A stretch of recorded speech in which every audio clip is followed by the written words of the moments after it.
Hello boys and girls, this is Uncle Bob once again in the Story Corner, and I would like to share a verse with you today, and it's a really important one, and you need to listen real carefully to this. I find this in Ephesians chapter 6 verse 11, and it says this: "Put on the whole armor of God, that ye may stand against the fiery darts of the devil." So, we know that the devil doesn't like you. And we know that God said, I have some armor for you that I want you to put on each day to protect you from the things that Satan can do to you. And he wants to hurt you. He wants to pull you away from your family. He wants to pull you away from God. He's just trying to do all sorts of bad things to you. And so what you want to do is remember that God has set aside some armor that we can put on. Now, how does this work? Do you look around your room and do you find armor? How does that work? Kind of like a fireman. Did you know a fireman has armor? You didn't? Well, he does, because he has to go into a burning house. And if he didn't have any kind of armor on, guess what happened? Poof! He would turn to ashes. So he's got to put on armor. So today what I'm going to do is I'm going to pretend like I am a fireman. And I'm going to put on my armor before I go into that burning house. I'll tell you what though, before I put on my jacket, how about I put on my pants? Okay, here we go. Got to put one foot in that boot, one foot in that boot. Pull up the pants, bring up the suspenders, close the pants up so the fire can't get anywhere. Then I put on the jacket. And boys and girls, watch carefully, because this is kind of like what you do in putting on the armor of God.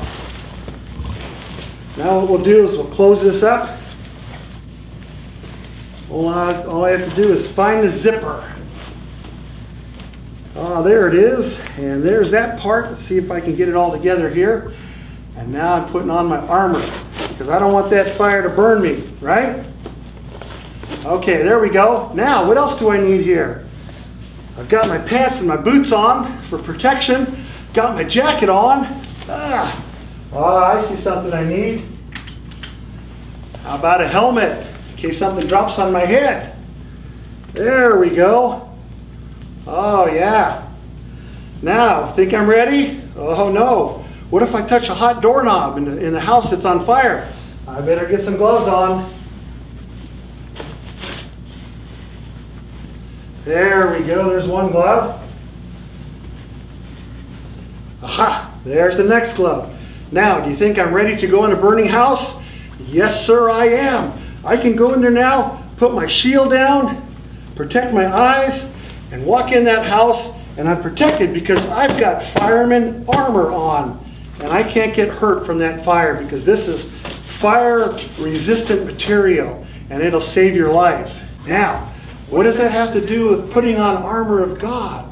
Well, didn't we just read that Satan has something for you? It's kind of like this dart, and he lights it on fire, and he will throw it at you. Whew!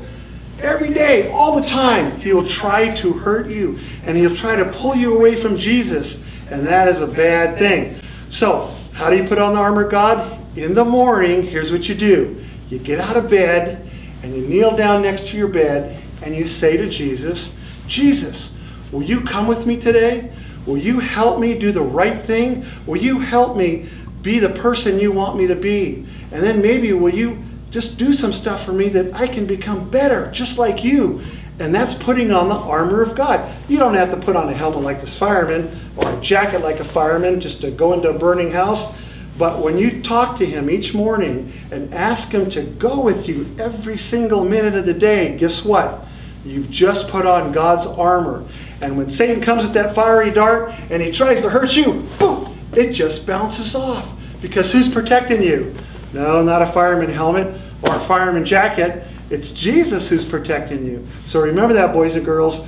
Don't leave home without Jesus, because he's going to be your armor. So talk to him each morning, okay? Before you leave the house, before you eat breakfast, just make sure you talk to him. Because you know, when you talk to him, what happens is he becomes your best friend. Thank you, boys and girls, for coming to Bob's Story Corner, and we hope to see you next week. Bye.